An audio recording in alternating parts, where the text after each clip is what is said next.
In the summer of 1944, the fields of Normandy bore witness to some of the fiercest armoured combat of the Second World War. Amid the chaos, a single name struck fear across the Allied lines: Michael Wittmann, Germany's most celebrated tank ace. But on the 8th of August 1944, near the small French village of Saint-Aignan-de-Cramesnil, his war came to a sudden and violent end. This is the story of his final battle. Hauptsturmfnhrer, und die Sonne uns lacht. The rise of a legend. Michael Wittmann was born in Bavaria in 1914. He joined the Waffen-SS in 1937, and by 1941 he was commanding armoured vehicles on the Eastern Front. Ruthlessly effective and tactically brilliant, Wittmann rose through the ranks quickly. By 1943, he commanded a Tiger-Thoen heavy tank, the deadliest machine on the battlefield. His most famous moment came at Villers-Bocage in June 1944, when he single-handedly ambushed a British armoured column, destroying over a dozen vehicles in mere minutes. Wittmann wasn't just skilled, he was fearless. But by the summer of '44, the tide of the war had turned. The Allies were in France, and the Luftwaffe no longer dominated the skies.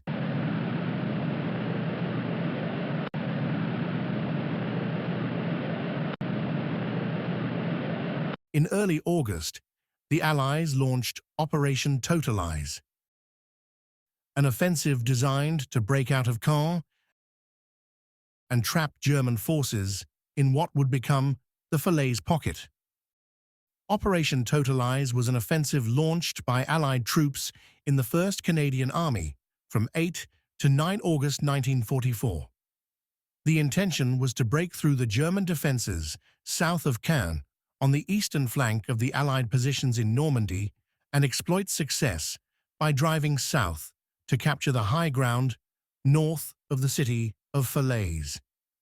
In the early hours of 8 August 1944, the 2nd Canadian Corps launched the attack using mechanized infantry. They broke through the German front lines and captured vital positions deep in the German defences. It was intended that 2 fresh armoured divisions would continue the attack, but some hesitancy by these 2 comparatively inexperienced divisions and German armoured counterattacks halted just north of Falaise. Facing them were battered remnants of elite German divisions, among them Schwere SS Panzer Abteilung 101, and in it SS Obersturmführer Michael Wittmann's Tiger tank. Panzergruppe West SS Brigadeführer Kurt Meyer, commander of the 12th SS Panzer Division, ordered infantry from various formations shattered by the bombers and by the armoured attack to occupy Saint-Aignan.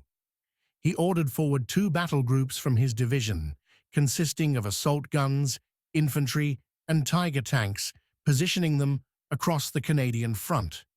Shortly after midday, he ordered these 2 battle groups to counterattack the leading Allied troops. SS Obersturmführer Wittmann's unit was ordered to counterattack near Saint-Aignan-de-Cramesnil to blunt the Canadian and British advance.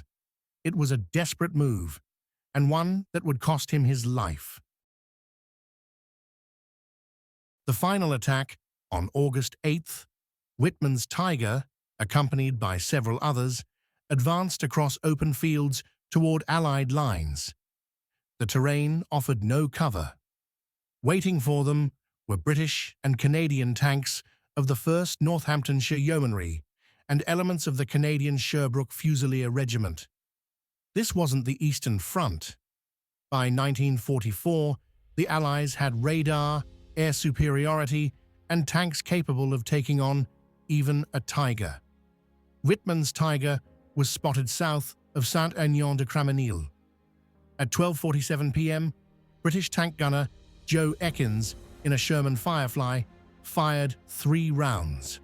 One struck Wittmann's Tiger directly. The massive tank exploded. All 5 crew members were killed instantly. Wittmann's charred tiger was left in the field, a symbol of the shifting balance of power in the war. But questions surrounded his death for decades. For years, the credit was disputed. But modern battlefield forensics, witness accounts, and post-war analysis support that it was likely a Sherman Firefly of the Northamptonshire Yeomanry that killed him. Commanded by Sergeant Gordon and fired by gunner Joe Ekins, positioned to Wittmann's left. Although there was an 6-pounder anti-tank gun off to Wittmann's right, positioned in an orchard, it would have dealt with the nearest threat. That crew are credited for destroying the other 3 Tigers under Wittmann's command as they all advanced across that open field. It all makes sense. As Wittmann's attention is drawn to the threat on the right, he is unknowingly destroyed by the Sherman Firefly, positioned behind a wall on his left flank. That chateau was burned down during the war and does not exist today. It was somewhere north of the current house, along N158. The only photograph of Michael Wittmann's destroyed Tiger No. 007 in the fields near Gaumenil was taken by a French civilian in March 1945. Aerial photographs confirm that originally the turret was laying beside the hull, but the hull was rolled forward as the tracks were used to up-armor Allied tanks. Wittmann was buried nearby in an unmarked mass grave with his crew. Wittmann's life ended on the 8th of August 1944, near the town of Saint-Aignan, France. It was not until 1983 that his body was found during road construction, and he was reburied at the German military cemetery in Cambe, Normandy. Wittmann's legacy endures as a testament to his military skill and the complex nature of warfare during one of history's most turbulent times. Michael Wittmann, the Panzer Ace, will forever be remembered as a symbol of German military prowess and a figure of controversy, his actions on the battlefield continuing to captivate and inspire. Hauptsturmfnhrer und die Sonne uns lacht, der Tag glühend weiß, ohne eiskalt die Nacht. Bestaunt sind die Gesichter, doch wo ist unser Sinn, ja unser Sinn. Es brauchst unser Panzer, in Schuld geht dahin. O stürmt und er schreit, und die Sonne uns lacht. Der Tag glühend weiß, ohne eiskalt die Nacht. Bestaunt sind die Gesichter, doch wo ist unser Sinn, ja unser Sinn. Es braucht unser Panzer, den Sturm hin dahin. Und stürmt und er scheint, und die Sonne uns lacht. Der Tag glühend weiß, ohne eiskalt die Nacht. Bestaunt sind die Gesichter, doch wo ist unser Sinn, ja unser Sinn.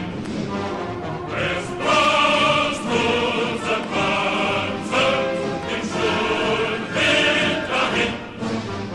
O